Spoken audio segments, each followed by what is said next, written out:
Continuando con la clase de los trastornos del pensamiento, vamos a iniciar ahora los trastornos del contenido del pensamiento. Para poder explicar adecuadamente este aspecto, voy a dedicar un tiempo a revisar el contenido normal del pensamiento. Con contenido nos referimos en general a las ideas que el paciente expresa. En el video anterior mostré el cómo me lo dijo. Ahora vamos a hablar de lo que me dijo. El pensamiento de contenido normal tiene un grado de certeza variable, que rara vez es absoluto. Hay algunas cosas de las cuales uno está muy convencido, pero rara vez la convicción es completa, excepto quizás algunas cosas que uno no se cuestiona mucho, como que va a haber aire suficiente para respirar, por ejemplo, ¿no? Eh, las cosas que yo sé, las cosas que yo pienso, y por lo tanto las que transmito, eh, van modificándose normalmente en la medida que yo contrasto mis ideas con los hechos, que es lo que se llama razonamiento inductivo. A propósito de los hechos, yo voy generando conclusiones, o cuando voy contrastando lo que yo sé con la propia reflexión o con las ideas de otro, que es lo que se llama el razonamiento deductivo. Finalmente, el contenido de lo que yo pienso en general es posible, o al menos admisible en el marco general del conocimiento del individuo. En general, el conocimiento del individuo está fuertemente influido por lo que uno académicamente aprende, pero sobre todo por las cosas que son consideradas como posibles por el grupo subcultural de referencia. Cuando hablo de grupo subcultural de referencia, estoy indicando a las personas con las que el sujeto que estamos evaluando se relaciona normalmente, y se refiere a las ideas sobre toda clase de cosas, como cuáles son las relaciones familiares normales, qué cosas son buenas y malas para la salud, temas religiosos y un largo etcétera. Hay varios tipos de ideas normales. Están las ideas concretas, que se desarrollan desde la percepción del mundo y de su funcionamiento. Por ejemplo, ¿cuánto queso tengo que cortar para que salga medio kilo? O todas las cosas que uno piensa cuando está conduciendo un vehículo. Son todas ideas absolutamente concretas y tangibles. Y son extremadamente importantes para desenvolverse en la vida real. Están las ideas abstractas, que vienen desde el razonamiento deductivo y que podrían ser la libertad, la justicia o la equidad. Muy abstractas en nuestra moderna sociedad chilena. Demasiado abstractas. También están las ideas mágicas, supersticiosas y creencias. Las ideas mágicas, supersticiosas y creencias tienen una fuerte raíz cultural. Las personas en general van a tener la religión que adquieren en su grupo familiar. eh, Suelen basarse en analogías superficiales. Las cosas se parecen más o menos unas con otras y entonces tienen una cierta relación, o en una sucesión de hechos en el tiempo hacen que se atribuya al hecho que ocurrió primero lo que ocurrió después, aunque no necesariamente tengan que ver. Y en general, las ideas de tipo mágico, las ideas supersticiosas y las creencias tienden a no cuestionarse aunque uno no las comprenda, se dan como ciertas de por sí. El hecho de que una idea sea mágica, supersticiosa o creencia no significa no significa en absoluto que sea falsa. Simplemente es que tiene estas características. Entonces, vamos a hablar de ideas mágicas cuando se trata de talismanes, por ejemplo, de cosas que se parecen más o menos, ¿no es cierto? Que tienen ciertos poderes eh, para proteger o para dañar en general. Vamos a hablar de supersticiones cuando nos referimos a actos que pueden tener ciertas consecuencias positivas o negativas. Y vamos a hablar de creencias para referirnos a ciertas ideologías y religiones.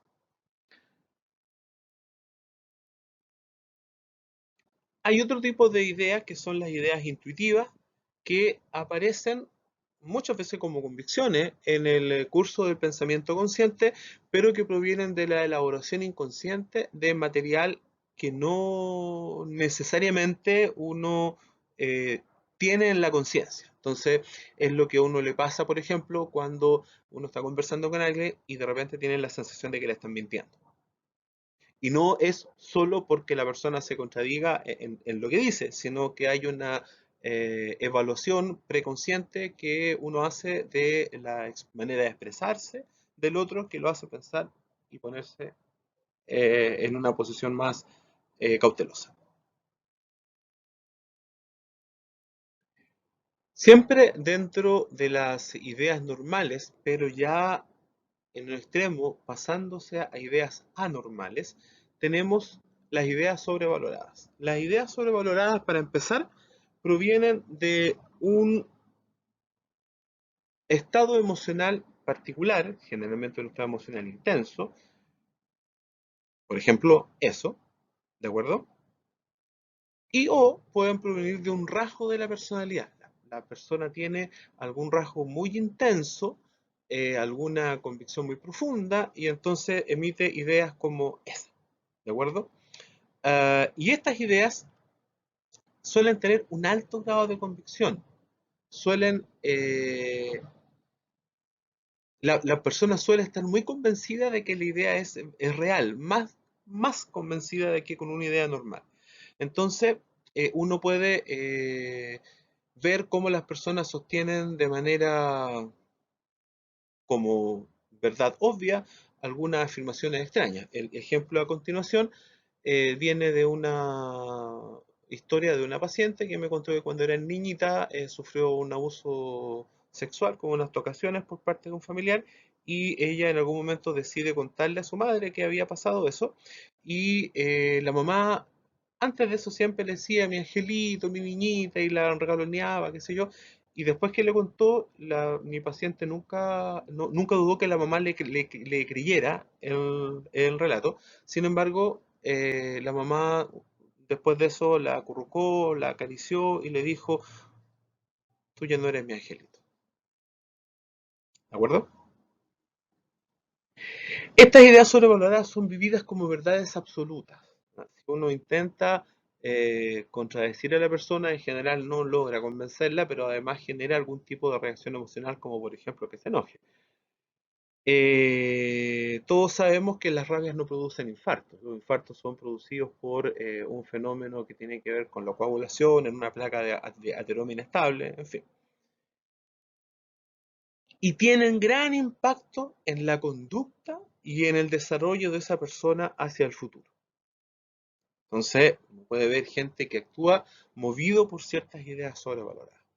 Las ideas sobrevaloradas que yo les he presentado como ejemplo en la línea de más abajo de la diapositiva son ideas sobrevaloradas que son razonablemente normales. No estoy con eso diciendo que sean correctas, solo estoy diciendo que no hay que estar enfermo para pensar esas cosas, ¿de acuerdo? Sin embargo, hay algunas ideas sobrevaloradas que ya empiezan a manifestar la presencia de una enfermedad. Por ejemplo, una persona que esté profundamente deprimida y que experimente una idea de intensa desesperanza que lo hace pensar en el suicidio. O, por ejemplo, una persona que tenga una fobia a los perros y que esté absolutamente convencida de que los perros son animales extremadamente peligrosos. Ya vimos cuáles son las características del pensamiento normal. El delirio es una de las estrellas de la psiquiatría, es uno de los fenómenos psicopatológicos que aparecen incluso en las caricaturas. El loco es el que se cree Napoleón, digamos, y está convencido de que es quien no es. Eh, el delirio es una idea extraña, absolutamente normal, completamente reñida con las características del pensamiento normal. El delirio es apodíctico, es decir, absolutamente cierto, el delirio es incorregible o irredarguible, no se puede corregir por razonamiento inductivo ni por razonamiento deductivo, y el delirio es absurdo. ¿De acuerdo? Vamos a ver con un poquito más de detalle cada uno. El delirio es apodíctico, es decir, es cierto en sí mismo. La persona lo expresa sin argumentar, porque es evidente. Una idea delirante es tan cierta como que aquí hay aire para respirar o el suelo no se va a abrir debajo de nuestros pies. El delirio, por lo tanto, no necesita argumentación y muchas veces no requiere ser expresado porque es una verdad obvia. Entonces, a veces cuesta que aparezca en la entrevista. El delirio es incorregible o irredarguible, por lo tanto, no es sensible a la contraargumentación. Yo puedo dar una demostración o puedo dar una argumentación y no voy a poder corregir la idea. El paciente con un delirio de que puede atravesar las paredes, yo podría argumentar, podría decirle, mire, la pared es un cuerpo sólido, usted es un cuerpo sólido, existe un tema de cohesión entre las partículas moleculares que conforman su cuerpo y que conforman la pared, por lo tanto es imposible y el paciente no se va a convencer. Yo podría hacer una demostración por la vía inductiva y podría pedirle a la persona que atraviese la pared. Evidentemente la persona no va a poder atravesar la pared y yo tendría que tener cuidado para evitar que se haga daño. Sin embargo, él va a seguir convencido de que puede atravesar las paredes y nos va a explicar de alguna manera que en esta ocasión no pudo hacer. Finalmente, el delirio es absurdo. Absurdo, a veces, absurdo significa lógicamente erróneo. Lógicamente erróneo, por ejemplo, que un cuerpo sólido puede atravesar otro cuerpo sólido, como sería el ejemplo de la persona que piensa que puede atravesar las paredes. Pero en muchas ocasiones, más que lógicamente erróneo por contradicción con el mundo natural y con las leyes de la física y de las ciencias, el delirio más bien se trata de que no concuerda con las creencias del grupo subcultural al que el paciente pertenece. Esto es especialmente importante para los delirios que tienen que ver con situaciones políticas. Por ejemplo, un paciente puede tener un delirio de que lo persigue la CNI, cosa que si hubiera ocurrido en los años 80, en realidad más que hospitalización psiquiátrica, yo lo hubiera tratado de ayudar para que llegara a la Vicaría de la Solidaridad y consiguiera exiliarse antes de que lo mataran. Pero si eso ocurre hoy día, yo tendría que pensar, chuta, ya no hay CNI. Es tan improbable que esto sea cierto que lo voy a considerar delirante. ¿De acuerdo? Ahora, obviamente eso dependiendo del resto del examen mental. Pero el delirio también puede ser absurdo porque se contrapone a ciertas normas del grupo subcultural. Por ejemplo, es lo que pasa con los delirios místicos. Si una persona pertenece a una iglesia, a una familia católica, y él mismo es católico, y se manifiesta normalmente en su historia ha manifestado su fe de la forma que es tradicional en los católicos. Y de pronto aparece hablando en lenguas y subiendo y bajando el Espíritu Santo y con una misión muy especial. Uno diría, bueno, parece que es un delirio místico. En cambio, si la persona pertenece a alguno de los tipos de iglesias pentecostales en los cuales es común que en las ceremonias religiosas, o en realidad no se habla de ceremonia, es un culto, que en los cultos algunas personas hablen en lengua, si esa persona habla en lenguas, en ese caso podría ser una conducta normal. O sea, en el fondo tiene que ver con las cosas que cree el resto. En alguna ocasión, cuando hay pacientes que tienen delirios, hay pacientes que pertenecen a iglesias que uno no conoce bien y que tienen delirios de tipo místico, yo he tenido que tratar de conversar con el familiar acerca de las creencias o con el pastor para que me aclaren que efectivamente eso corresponde o no corresponde a la creencia que profesa ese culto en particular. Por lo tanto, en ese tipo de situaciones es indispensable hacer un contraste entre lo que vivencia el paciente versus lo que vivencia su grupo y yo no lo puedo contrastar, evidentemente, contra mis creencias personales. Hay dos formas en que se presenta el delirio. La forma más clásica es la ocurrencia delirante. Acá hay una creencia patológica del sujeto, del tipo de yo soy el enviado de Dios o del tipo de hay un grupo de personas que me quiere matar. ¿De acuerdo? Entonces es una creencia patológica original del sujeto. Simplemente se le ocurrió. No sabemos bien eh, la relación que hay entre el tema delirante y la disfunción biológica que está detrás del delirio. Sin embargo, uno observa que los temas delirantes van adquiriendo la forma de algunos elementos que están presentes en la sociedad. Por ejemplo, yo hice mi beca de especialización entre el 2003 y en el 2006 y en ese periodo nosotros no teníamos delirios con Facebook. Hoy día sí tenemos delirios con Facebook y tenemos pocos o muy pocos delirios, por ejemplo, con Instagram, que es una red a la cual no tantas personas tienen tan incorporado como el Facebook. Cuando la generación Instagram empieza a crecer y se empieza a formar, probablemente vamos a tener también delirios relacionados con Instagram. Los delirios relacionados con la propia homosexualidad están siendo cada vez menos frecuentes. Y en fin, uno puede notar que hoy día no tenemos delirios relacionados con judíos o con nazis, que se me ocurre a mí que en las personas que sufrían patología mental en los años 30 y 40 en Europa deben haber sido más o menos comunes. La otra forma de presentación del delirio es la percepción delirante. Acá no hay esta creencia patológica original del sujeto. Lo que hay es una percepción normal a la que se le asigna un significado patológico.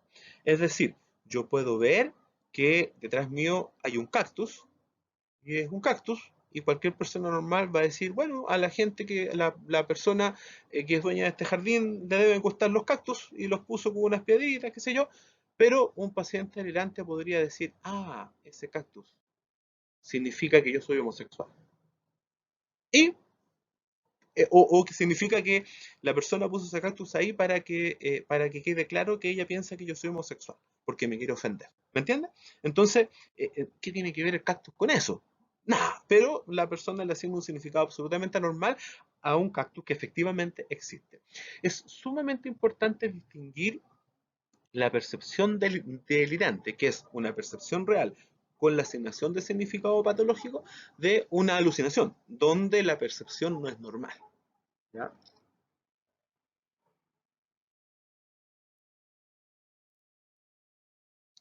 Las ideas delirantes, sean percepciones u ocurrencias, pueden clasificarse en ideas delirantes primarias, que son incomprensibles y provienen de una vivencia patológica primaria.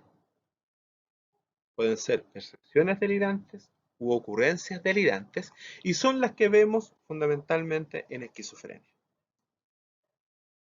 Hay ideas deliroides que son las que surgen comprensiblemente de estados emocionales o de rasgos de personalidad. Hay percepciones deliroides, ocurrencias deliroides. Las ideas deliroides típicamente las observamos, por ejemplo, en la depresión psicótica, en la persona que está profundamente deprimida y que tiene un delirio de ruina en que toda su vida ha terminado, ha perdido todos sus bienes económicos y su posibilidad eh, de sostenerse y de alimentarse a sí mismo y a su familia. Y están las ideas deliriosas que surgen comprensiblemente de estados emocionales relacionados con una alteración de conciencia. Por ejemplo, el paciente que está cursando un delirium tremens por síndrome de abstinencia de alcohol es un paciente que por el mecanismo fisiopatológico de la abstinencia de alcohol, eh, que implica un déficit importante de los efectos de la transmisión GABAérgica, va a experimentar una angustia muy intensa, y esa angustia puede provocar la idea de que está siendo perseguido a veces por otras personas o a veces por animales que lo quieren devorar. Existe la percepción deliriosa y existe la ocurrencia deliriosa.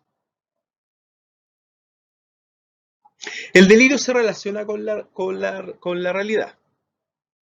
A veces, en algunos pacientes o en algunos momentos de la enfermedad, la realidad delirante es la única realidad. Los delirios muy agudos desplazan e invalidan a la realidad y la persona aparece, comillas, como tomada por la idea delirante y todo su actuar tiene el único fin de responder a esta idea que generalmente es amenazante o filosa.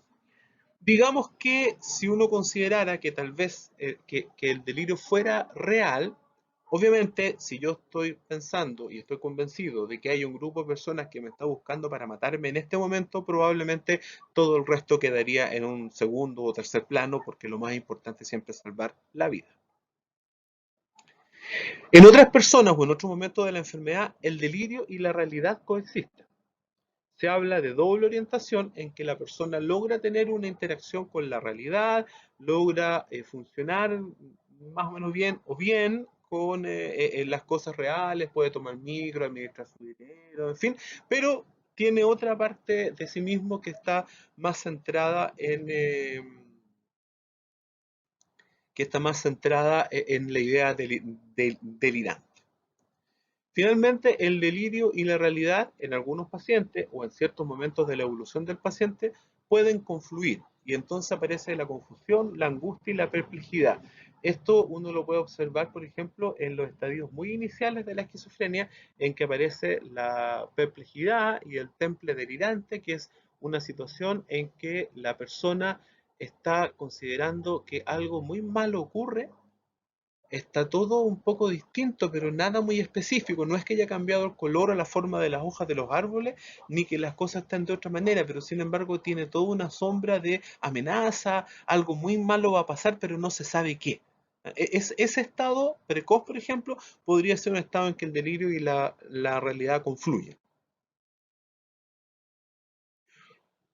Un delirio podría ser más o menos sistematizado en el sentido de que hay una serie de elementos delirantes que se organizan en una historia que tiene más o menos coherencia interna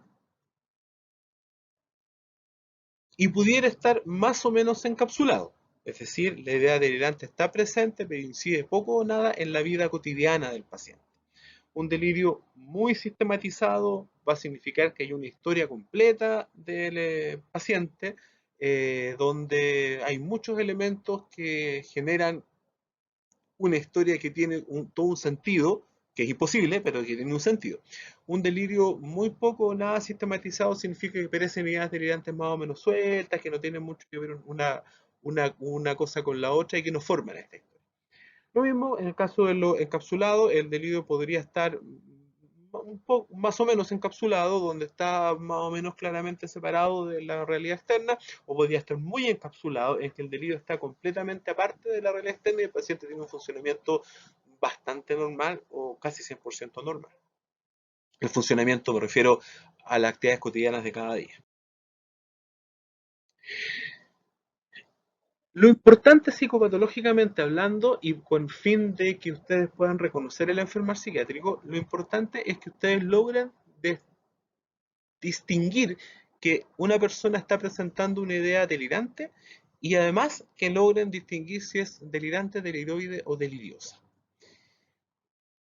A continuación, yo les voy a proponer una importante cantidad de términos que nos van a servir para describir distintos tipos de delirio. Estos términos son bastante útiles para anotar brevemente las cosas en la ficha, pero en general tienen el problema de que tal vez si uno no lo está ocupando todos los días, tal vez uno no se acuerda. ¿Ok? Vamos a clasificar el contenido de las ideas delirantes en delirios sobre sí mismo. El delirio de culpa, que significa que yo he fracasado en mis responsabilidades, he cometido equivocaciones y errores.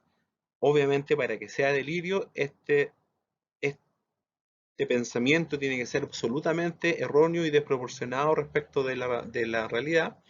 Están las ideas delirantes de tipo nihilista que tienen que ver con que yo estoy en una ruina física, no tengo órganos, mis órganos no funcionan, estoy podrido por dentro, estoy muerto entero o estoy muerto por dentro o alguna otra aparición dentro del mismo tema. Está el delirio de ruina, en que hay una ruina económica, un estado de pobreza y miseria, de enorme endeudamiento. Un paciente con una depresión psicótica que tuvimos hospitalizado hace un tiempo tenía un delirio de ruina en que él no quería comer. Y nosotros en un comienzo pensamos que no quería comer porque no tenía apetito. Sin embargo, después logramos que nos contara que en realidad no quería comer porque él tenía un estado de ruina económica espantoso, estaba terriblemente endeudado y si él no comía, entonces la hospitalización no le iba a salir tan cara. Nosotros hicimos, obviamente le dijimos que eso no era así, que la comida estaba incluida dentro de lo que FONASA pagaba por su hospitalización, que además era GES, por lo tanto no tenía ningún costo para él, y sin embargo, como la idea era delirante, por supuesto que no nos hizo caso y costó un montón que volviera a comer. Finalmente ya se empezó a alimentar normalmente cuando se empezó a recuperar. Está el delirio de filiación, que significa que en realidad la persona pertenece a otro grupo familiar, tiene otra familia, u otro grupo social, u otro grupo cultural.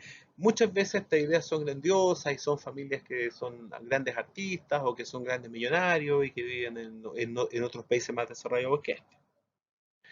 El delirio de grandeza significa que la persona tiene capacidades, poder, riqueza, influencias, amistades, que de alguna manera lo hacen ser único.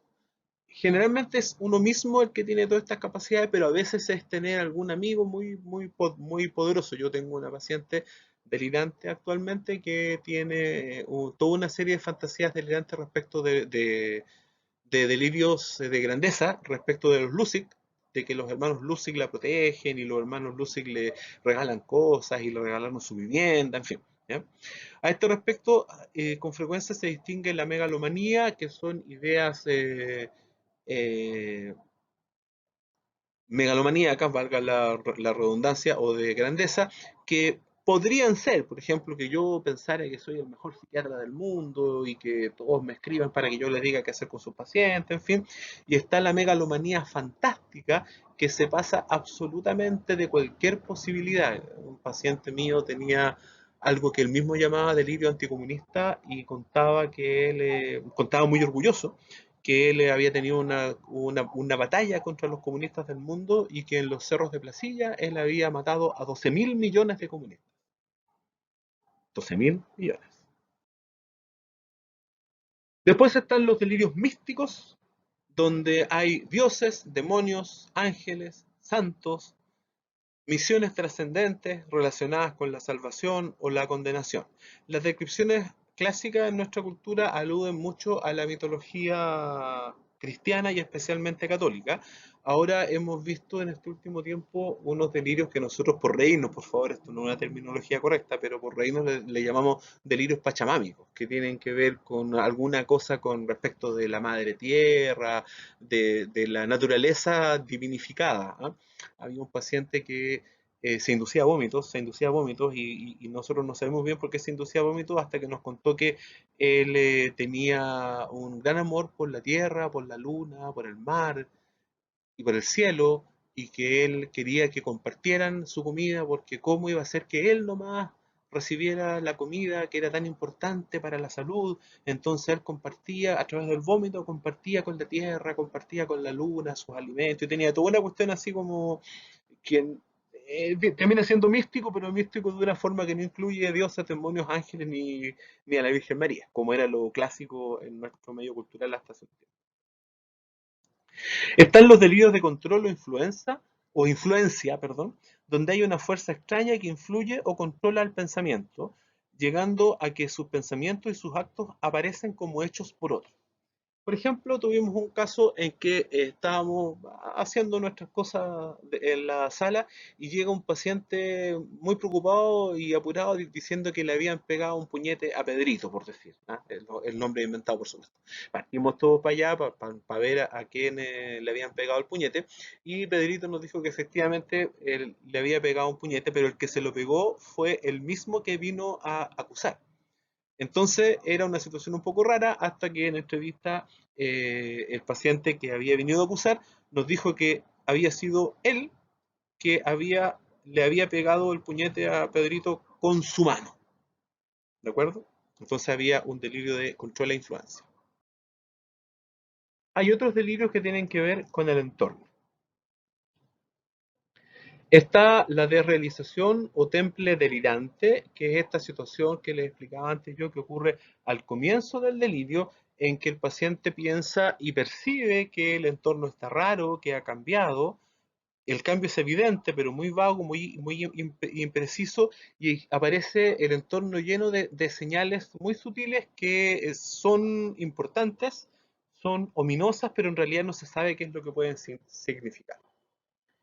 Está la perplejidad, que también se llama ánimo delirante o humor delirante, que es el estado afectivo que acompaña a lo anterior, donde hay angustia, hay una sensación intensa de que algo malo sucede, pero que no se sabe qué es, el paciente se siente confuso, sospechoso, y sin embargo no hay ninguna cosa específica. El delirio de referencia es una serie de ideas que tienen que ver con que a su alrededor hay señales que van dirigidas a él. Hay mensajes en los medios, miradas en la calle, sucesos que parecen normales pero que en realidad tienen otro significado que termina siendo bastante evidente. Todo lo que ocurre se refiere a él. Con frecuencia en este último tiempo se ha visto esto en relación con la televisión.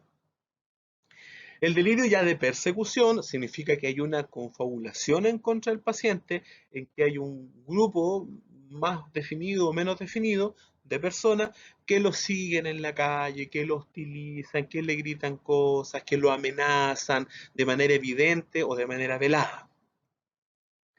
Finalmente está el delirio de perjuicio, en que efectivamente al paciente se le ha dañado concretamente o por medios sobrenaturales. Hay una paciente que está convencida de que los vecinos le tienen mala y que por eso le tiran caca de perro en la puerta siempre y le tiran olor a caca de perro por el baño o en distintos lugares, y en ocasiones también le tiran olor a cloro. Cuando es mucho olor a caca de perro le tiran olor a cloro. Entonces ella limpia un poco, pero en realidad no limpia mucho y siempre se queja y se enoja. Cuando estuvo muy descompensada, ella agredía a los vecinos porque estaba muy enojada de que le tiraran caca de perro. En fin, ese serían daños. ¿Ya? Otros que los estafaron, en fin, ese tipo de cosas.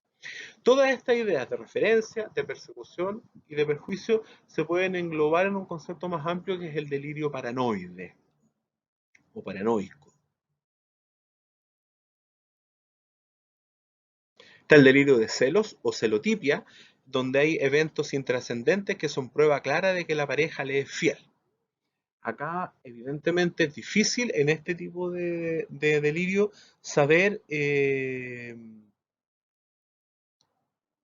saber eh, porque es posible, o en ciertas ocasiones por lo menos es posible. Si la persona consume droga con frecuencia y ha estado involucrada en tráfico o le debe dinero a los narcotraficantes, que empieza a pensar que los narcotraficantes lo persiguen, es posible, porque efectivamente los narcos toman venganza cuando ocurren esas cosas. En el caso de los celos, por supuesto, la posibilidad de que la pareja sea infiel es una posibilidad que existe. Entonces uno tiene que muchas veces evaluar el grado y la naturaleza de la reacción para poder hacer un enjuiciamiento. Está el delirio erotomaníaco o erotomanía, en que hay eventos intrascendentes que son clara prueba de que otra persona o grupo de personas está enamorada del paciente o lo desea sexualmente. Muchas veces esto es vivenciado con agrado, pero en otras ocasiones es vivenciado con malestar porque la otra persona lo acosa y emite conductas que son muy molestas, en fin. Está la pérdida de los límites del yo. Fenómenos como la pérdida de los límites del yo significa que todos nosotros tenemos muy claro qué cosas son producto de nuestra mente y qué cosas son reales, y tenemos muy claro qué cosas nuestras nosotros podemos conservar en nuestro interior y qué cosas nuestras los demás pueden eh, observar. Por ejemplo, mi mujer, que me conoce muy bien, sabe cuando yo llego a la casa malhumorado o preocupado por algo, pero no sabe qué. Y lo sabe porque yo vengo con la cara larga, fundamentalmente, no por otra cosa. Entonces está claro el límite del yo. Mi intimidad mental está absolutamente clara, a pesar de que una persona que me conoce bien puede, entre comillas, leerme las expresiones físicas. Cuando una persona ha perdido los límites del yo, experimenta fenómenos como el robo del pensamiento, que es la situación en que yo experimento que alguien me quita mis ideas, se las deja para él y yo las pierdo.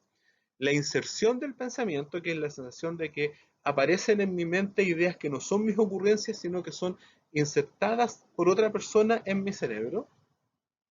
El manejo del pensamiento, que significa que las ideas que yo tengo son modificadas por otro de manera, todo esto ocurre de manera telepática o satelital o algo así.